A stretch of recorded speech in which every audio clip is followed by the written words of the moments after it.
ഒരു മേഖലയിൽ അവരുടെ കഴിവ് തെളിയിച്ച് തിളങ്ങി നിൽക്കുന്ന ആളുകൾ അവർക്ക് ചില ഇഷ്ടങ്ങളുണ്ടാകും. ചിലർക്കത് വളർത്തുമൃഗങ്ങളോടായിരിക്കും, ചിലർക്കത് മറ്റേതെങ്കിലും തരത്തിലായിരിക്കും.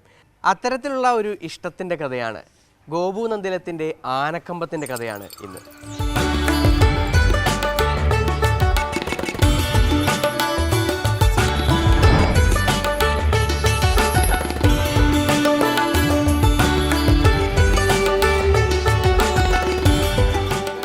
കേരളത്തിലെ ആനകളിൽ യുവരാജാവ് എന്നറിയപ്പെടുന്ന നന്ദിലത്ത് ഗോപാലകൃഷ്ണൻ, ആ ആനയും അതിൻ്റെ ഉടമയുമാണ് നമ്മോടൊപ്പം ഉള്ളത്. ഗോപേട്ട, നമ്മുടെ ഒരു ആനക്കമ്പം, നന്ദിലത്ത് കുടുംബത്തിലെ ആനക്കമ്പം എന്ന് പറയുന്നത്, അല്ലെങ്കിൽ ഗോപേട്ടൻ്റെ ആനക്കമ്പം എന്ന് പറയുന്നത് കേരളത്തിൽ ഒരുപാട് ആൾക്കാർക്ക് അറിയാവുന്നതാണ്. പക്ഷെ അറിയാത്തവരുണ്ടാവും. അവർക്ക് വേണ്ടി എങ്ങനെയാണ് ഈ ഒരു ആനക്കമ്പം തുടങ്ങുന്നത്?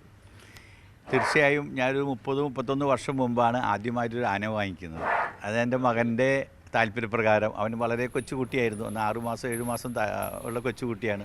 അവനങ്ങനെ ആനക്കമ്പൊക്കെ തുടങ്ങി ഭയങ്കര ആനയോട് താല്പര്യമായി. അങ്ങനെ 1 വയസ്സ് 1.5 വയസ്സ് കഴിഞ്ഞ സമയത്താണ് ഞാൻ ആദ്യമായിട്ടൊരു ആനയെ വാങ്ങിക്കുന്നത്. അത് നമുക്ക് എത്ര ആനയുണ്ട്? ഇപ്പോൾ നമുക്ക് 3 ആനയുണ്ട്. നമ്മുടെ കയ്യിൽ ഏറ്റവും വലിയ ആനയാണ് യുവരാജാവായ നന്ദിലത്ത് ഗോപാലകൃഷ്ണൻ. ഇതിനെക്കുറിച്ച് പറയുകയാണെങ്കിൽ 20 വർഷം മുമ്പ് എൻ്റെ കയ്യിൽ വന്നൊരു ആനയാണ്. ഇന്നിപ്പോൾ കേരളത്തിൽ അറിയപ്പെടുന്ന ഒരു 3-4 ആനകളിൽ വെച്ച് ഏറ്റവും വലിയൊരു ആന, തലയെടുപ്പുള്ള ആന, ഒരു 30 വയസ്സ് പ്രായമുള്ളൊരു ആനയാണ്. വളരെ പ്രായം കുറഞ്ഞ് ഇത്രയും ഇതിൽ വെച്ച് നല്ലൊരു ഹൈറ്റും ആനച്ചന്തമുള്ളൊരു ആനയാണ്. മാത്രമല്ല ഈ ആനയുടെ ഏറ്റവും വലിയ ശാന്ത സ്വഭാവമാണ്. അന്ന് വരെ ആരും ദ്രോഹിക്കാത്തൊരു സ്വഭാവം, അങ്ങനെയുള്ളൊരു കാര്യങ്ങളൊക്കെ ആനയ്ക്കുള്ളത്. ഈ ഇത്രയും ചെറുപ്പം പ്രായത്തിൽ 10 അടിയിൽ മേലെ ഉണ്ടോ ഹൈറ്റ്? 10 അടിയിൽ മേലെ ഉയരമുള്ള ഒരു ആനയാണ്. കേരളത്തിൽ ഇപ്പോൾ ഒരു 3-ാം സ്ഥാനത്തിൽ വരുന്ന ഒരു ആനയായിരിക്കും കേരളത്തിൽ. ഇപ്പോൾ പ്രബലമായ ആനകളൊപ്പം മത്സരിക്കാൻ പറ്റിയൊരു ആന. മാത്രമല്ല എല്ലാ പ്രമുഖ പൂരങ്ങളിലും തെടുമ്പേൽക്കാൻ പാടുള്ളൊരു ഭാഗ്യം അതൊക്കെ കിട്ടിയൊരു ആനയാണ്. അഴകിൻ്റെ കാര്യത്തിൽ ഒരു രക്ഷയില്ല അല്ലേ? അഴക് മാത്രമല്ല, അതിൻ്റെ സ്വഭാവവും.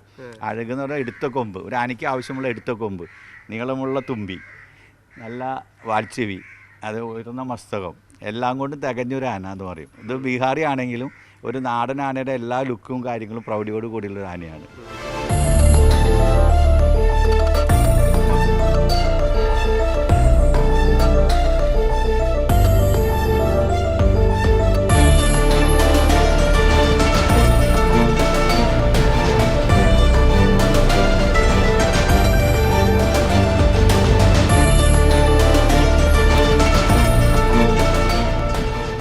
അർജുൻ്റെ ആനക്കമ്പമാണ് ശരിക്കും ഈ ആനകളെല്ലാം വാങ്ങാനായുള്ളൊരു കാരണമെന്നാണ് ഗോപേട്ടൻ പറഞ്ഞത്.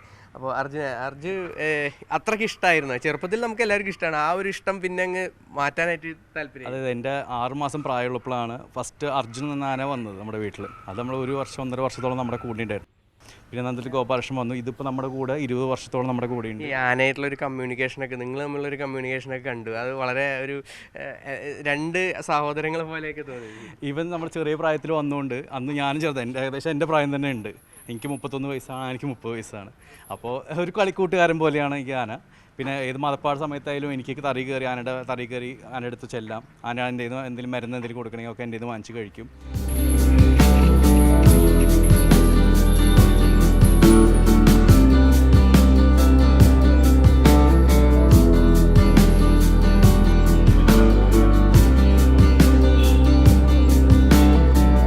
കേരളത്തിലെ മുൻനിരയിലേക്ക് ഉയർന്നു വന്ന നന്ദിലത്ത് ഗോപാലകൃഷ്ണൻ്റെയും ഉടമയുടെയും വിശേഷങ്ങളാണ് നമ്മൾ കേട്ടത്.